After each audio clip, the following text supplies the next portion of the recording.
अब देखिए HTML table tag एक ब्लॉक स्ट्रक्चर होता है जो रो और कॉलम्स को एक रो और कॉलम्स की मदद से क्या करता है, एक टेबल क्रिएट करता है।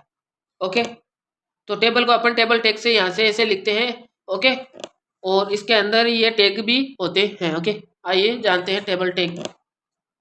यहाँ पे देखिए मैं लिखता हूँ टेबल टैग। ओके, इतना मैंने इसमें लिख दिया है। इसमें एक TR टैग और आता है जो होता है टेबल रो। क्या है TR टैग, जो क्या करेगा, टू क्रिएट रो, यानी कि ये रो क्रिएट करता है। ओके, और इसके अंदर में TD आता है, ये कॉलम क्रिएट करता है। जैसे कि मैंने पहले में लिख दिया होम। ओके, दूसरे में मैंने लिख दिया प्रोजेक्ट। ओके, इतने मैंने इसमें लिख दिए हैं 2। अब अगर मैं रिफ्रेश करूंगा तो यहाँ पे देखिए ये HTML होम और प्रोजेक्ट ऐसे नॉर्मल दिख रहे हैं और कुछ भी यहाँ पे नहीं दिख रहा है। ओके, ये क्यों नहीं दिख रहा? क्योंकि अब अपने को जानना पड़ेगा एट्रीब्यूट। टेबल टैग के एट्रीब्यूट को अपन जानेंगे तो वह इम्प्लीमेंट करने से अपने को दिखेगा। ओके, इसमें आती है, पहली आती है विड्थ। ओके, विड्थ में इसकी दे देता हूँ 200 दे देते हैं, नहीं तो अपन 500 दे देते हैं। अब दे देते हैं हाइट में इसमें दे देता हूँ 200। रिफ्रेश करके चेक करेंगे तो देखिए ये इतनी यहाँ पे डिफरेंस ले रही है पर दिख नहीं रही है अपने को टेबल, वो है ना। तो ये क्यों नहीं दिख रही? क्योंकि अब लगाते हैं अपन बॉर्डर लगाएंगे अपन। तो यहाँ पे हाइट वेट लगा दिया, मैं लगा देता हूँ बॉर्डर में दे देता हूँ 2। अब देखिए यहाँ पे ये वेट दिख रही है, ये ज़्यादा बड़ी टेबल हो गई है ना। तो मैं इसकी हाइट वेट कम कर देता हूँ, हाइट 200 कर देते हैं, वेट भी 200, और इसकी जो स्क्रीन है वो भी थोड़ी छोटी कर देते हैं। तो देखिए कुछ इतनी ही है दिख रही है। ओके, अभी ये नॉर्मल दिख रही है अलमारी टाइप। ओके, अब आता है एक TH नाम से, ये होता है टेबल हेडिंग। TH नाम से यहाँ पे मैं लिख देता हूँ हेडिंग, क्या लिखूँ इसकी, फूड्स। जैसे मैंने इसमें कुछ लिख दिया फूड्स, और इस होम की जगह भी मैं फूड्स नाम ही यहाँ पे देखिए होम लिखा, फिर यहाँ पे प्रोजेक्ट। देखिए अभी तो यहाँ पे नॉर्मली ही आ रही है। ओके, देखिए TH टैग लगाने से ये ब्लैक में आ गई है और ये नॉर्मल टेक्स्ट में आ रही है। ओके, अब स्टूडेंट्स एक और यहाँ पे इसमें होता है कैप्शन। ये सभी आपको लिखना है रो टैग के अंदर ही। ओके, यहाँ पे लिखना है, जैसे मैं लिख दूँ फूड मेन्यू। ओके, तो मैंने ऐसे नॉर्मली फूड्स मेन्यू लिख दिया, तो यहाँ पे देखिए ऊपर आ गया फूड्स मेन्यू। ओके, ये कैप्शन है। अब क्या करता हूँ, मैं एक काम करता हूँ कि यही टेबल रो मैंने यहाँ पे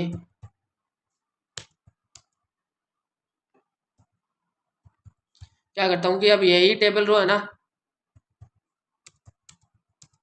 3-4 बार यहाँ पे बना दिया। अब रिफ्रेश करते हैं तो यहाँ पे देखिए ये कुछ इस प्रकार से आ रही है। केवल कैप्शन अपन ऊपर वाले में ही लिख देते हैं, यहाँ पे बाकी में लिखने की कोई ज़रूरत नहीं है। ओके, यहाँ पे मैं इसमें भी हटा देता हूँ। ओके, सेव करेंगे एंड रिफ्रेश। तो यहाँ पे देखिए ये फूड मेन्यू आ रहा है। ये देखिए कुछ इस प्रकार से है। मैंने हालांकि टेबल सही से नहीं बनाई, केवल आपको यहाँ पे समझाने के लिए बनाई है। ये जो लाइन्स है ना, ऐसे लाइन, ये लाइन्स है ना जो सीधी है लेफ्ट टू राइट, ये होती है रो, और ये जो लाइन होती है ये होती है कॉलम। अगर देखिए मैं इसमें TD टैग यहाँ पे हटा देता हूँ, एक काम करता हूँ मैं इसमें ये एक ही रहने देते हैं फिलहाल, और इसमें क्या करता हूँ मैं यहाँ पे TD टैग हटा देता हूँ। रिफ्रेश करते हैं तो ये नॉर्मली एक बॉक्स दिख रहा है। ओके, अगर मैं यहाँ पे ये भी हटा देता हूँ तो अभी केवल वो बॉर्डर दिख रहा है जो अपने को पहले दिख रहा था। ओके, अब क्या करता हूँ मैं यहाँ पे ये सभी रहने देते हैं। ये tr टैग है, इसे पूरा हटा देता हूँ मैं। रिफ्रेश किया तो यहाँ पे नॉर्मली बॉक्स आ रहा है जो अपने ने बॉर्डर में लगाया था। अब देखिए यहाँ पे ये दिख रहा है। ओके,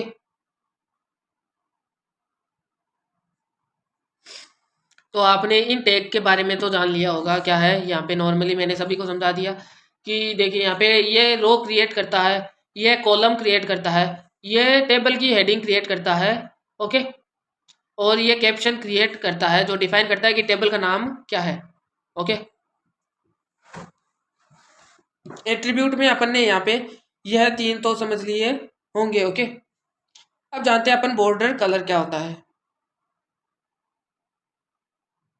देखिए यहाँ पे बॉर्डर कलर देता हूं मैं,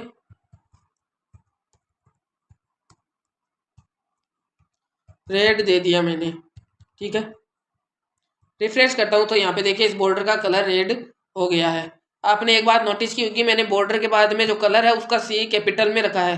ओके, एक स्पेलिंग खत्म होने के बाद में जो दूसरी होती है उसे आपको कैपिटल में ही लिखना है। ओके, अब जानिए अलाइन। अलाइन क्या होता है ये आपको तो पता ही होगा। दोस्तों एक मिस्टेक है जो आप यहाँ पे सही कर लेना है इस पीडीएफ में, कि यहाँ पे बीजी कलर के सामने ये लेफ्ट राइट सेंटर दिया हुआ है, इन्हें हालांकि इसके नीचे लिखना है और जो ये ब्लू है ना उसे इधर लिख देना है। ओके, ये आपको ध्यान रखना है। ये थोड़ी सी छोटी सी मिस्टेक हो गई है जिसकी मैं क्षमा चाहता हूँ, आप इसका ध्यान रखना। ओके, तो देखिए पहले मैं बीजी कलर को समझा देता हूँ। अगर देखिए यहाँ पे बीजी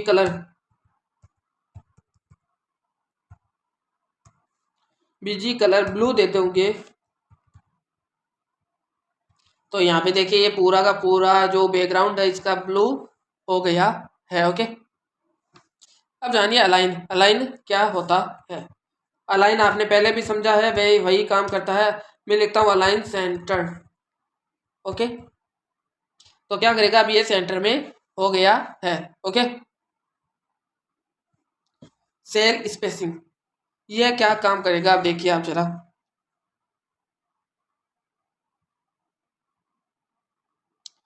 ये हटा देता हूँ मैं, यहाँ पे कलर में नहीं रखता, बॉर्डर कलर भी मैं नहीं रखना चाहता, इसलिए मैं ये हटा देता हूँ। अब मैं क्या करता हूँ, सेल स्पेसिंग, स्पेलिंग एकदम सही होनी चाहिए। ओके, सेल स्पेसिंग में मैं दे देता हूँ 20। तो देखिए यहाँ पे इसकी चारों ओर से स्पेस आ गया है।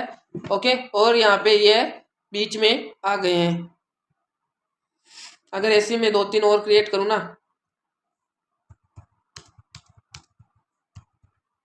रिफ्रेश करेंगे तो यहाँ पे देखिए कुछ इस प्रकार से यह दिख रही है। ओके, मैं इसे 10 कर देता हूँ। अब रिफ्रेश तो यह देखिए कुछ इस प्रकार से दिखेगी।